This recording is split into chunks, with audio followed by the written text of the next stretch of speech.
A festa continua, mas o chão está afundando. A aprovação do Lula no chão. O governo tentando empurrar mais imposto, pacote fiscal improvisado e o Ibovespa está sorrindo. Como pode isso? Porque não é o Brasil que está subindo, é o gringo que ainda está aqui. Bom, a queda de aprovação do governo Lula dispara, né, chegando a 57%. Isso não é novidade. A economia está indo para o buraco com esse pacote fiscal, com o risco fiscal brasileiro atual, né, com a tentativa do governo de aumentar o IOF, daqui a pouco vem um recuo, o governo vai indo de mal a pior e a economia é prova viva disso, né? Essa é a grande possibilidade atual de termos uma mudança na presidência no ano que vem.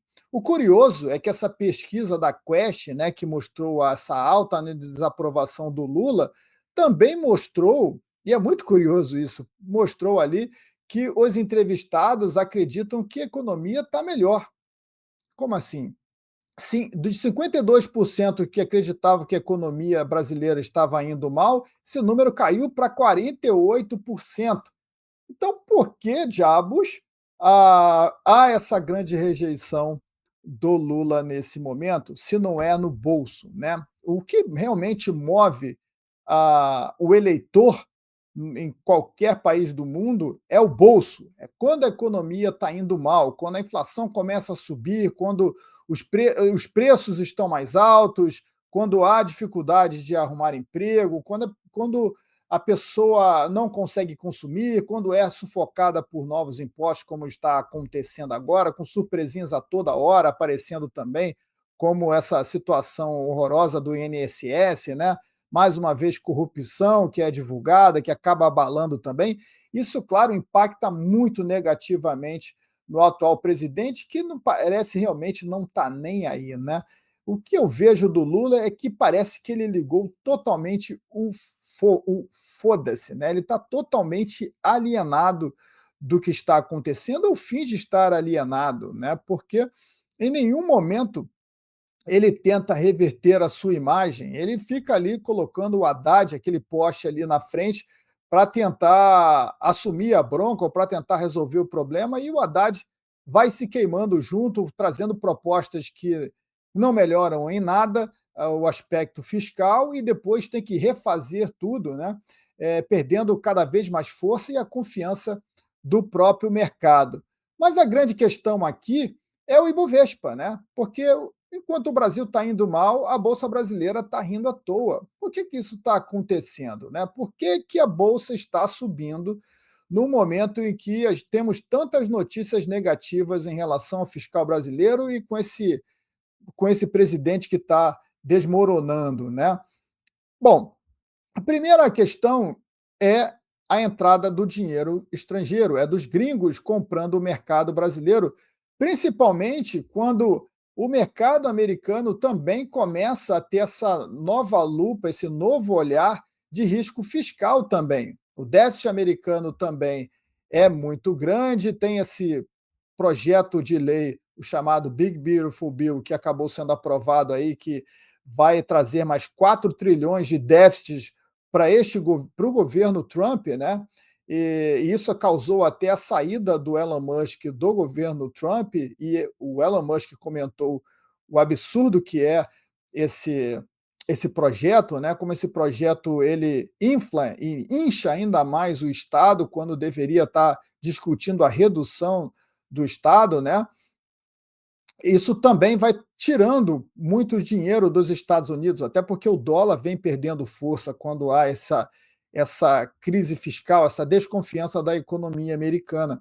E os países emergentes, como o Brasil, acabam, né, absorvendo boa parte dessa grana. Então, países como o Brasil, México, Coreia do Sul, Polônia, são países emergentes aí que têm bolsas que não conseguem acompanhar as bolsas de primeiro mundo, que estão baratas em relação ao que está lá fora. Temos um valuation muito alto das empresas nos Estados Unidos, na Europa, que já subiram demais.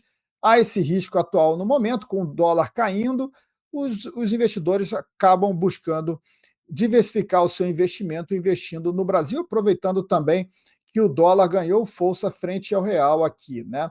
Então, essa é uma das causas do Ibovespa estar subindo agora. Porque, de fato, se você dolarizar o Ibovespa continua muito barato. Apesar de nominalmente o Ibovespa estar ali nos próximo dos 140 mil pontos, ele ainda está muito distante do que seria o real topo histórico feito lá em 2007, 2008, né, quando a bolsa realmente viveu um grande bull market, a gente tinha ali um grau de investimento das principais agências de classificação de risco, isso já é um passado distante. Para o mercado voltar àquele patamar, ele teria que dobrar o atual valor, chegar aí a 270 mil, a 280 mil pontos, para de fato estar rompendo o topo histórico. Então, a Bolsa Brasileira ainda está muito distante da performance que fez aí há pelo menos 17 anos atrás, mas muito distante mesmo. Outra questão que assusta bastante é essa política fiscal, né, que deveria, no primeiro momento, assustar. Mas, ao mesmo tempo que temos essa entrada de dinheiro gringo no Brasil, né, temos essa incerteza fiscal do Brasil, né, com o IOF, que pode, se esse projeto de lei do IOF fosse aprovado da forma que foi, né, aumentando o IOF, inclusive, de investimentos do mercado de câmbio, isso ia tirar muito dinheiro do país e evitar a nova entrada de dinheiro aqui, né? Os investidores iam ficar extremamente cautelosos, porque todos os países que começam a aumentar a taxação, né, sobre câmbio, eles fatalmente vão, num segundo momento mais à frente, começar a fazer controle cambial também. E aí é um risco enorme para o gringo, porque ele traz o dinheiro para cá, investe no país, e se ele quiser tirar, ele não consegue porque tem aquele limite ali e ele pode perder muito dinheiro. Então, o risco fiscal, esse risco de investir num país com tanta incerteza como é o Brasil, deveria estar afastando o investidor estrangeiro, o que não está acontecendo ainda. Na verdade, o que estamos vendo na Bolsa Brasileira acaba sendo um ajuste técnico do que está acontecendo na política fiscal dos países de primeiro mundo, que continuam cortando, pelo menos a Europa está cortando juros, os Estados Unidos, em algum momento, vai também nesta direção, ele nem cogita a possibilidade de corte de juros, e o Brasil ainda tem uma das maiores taxas do mundo e deveria continuar subindo, né?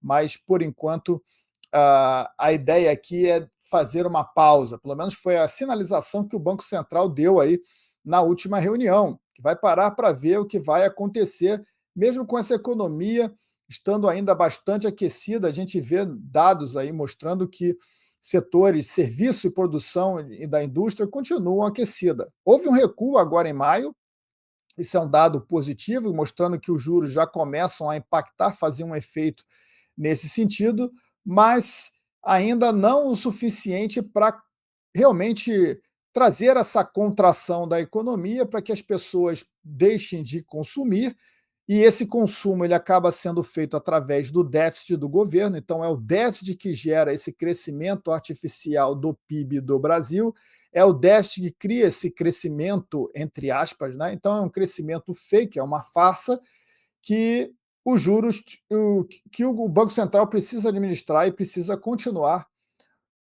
de olho, né, atento e subindo os juros para controlar enquanto o fiscal não regula, enquanto o governo não traz realmente um pacote que se comprometa em reduzir gastos. Se o governo entrasse nessa direção, nesse atual momento, se tivéssemos um presidente que tivesse comprometido em reduzir os gastos, né, e passar um pouco mais de credibilidade fiscal e estabilidade, a nossa bolsa estaria muito mais alta do que está agora, certamente, porque os gringos iriam ver o país realmente com a oportunidade que é uma bolsa extremamente barata e que tem boas empresas que pagam bons dividendos, mas o risco fiscal, esse risco de investir em países como o Brasil, essa insegurança jurídica e fiscal, realmente torna bastante delicado para o gringo investir aqui. Se você quer entender como aproveitar essas distorções do mercado com posições alavancadas, estratégicas, Eu vou te mostrar tudo na grande live da Assinatura Agrícolas no dia 17 de junho, às 20 horas, ao vivo no meu canal. A gente vai abrir uma nova oportunidade de acesso ao mercado alavancado com margem de garantia e taxa zero, com lógica real de assimetria. Marca no calendário, terça-feira, 17 de junho, às 18h30, aqui no canal. Te espero lá. Que bom que você chegou até aqui. Tasca esse like maroto aí no vídeo, se inscreve no canal se você ainda não está inscrito e compartilha esse conteúdo. É importante que mais pessoas tenham acesso a canais como esse que traz a verdade dos fatos. Até a próxima!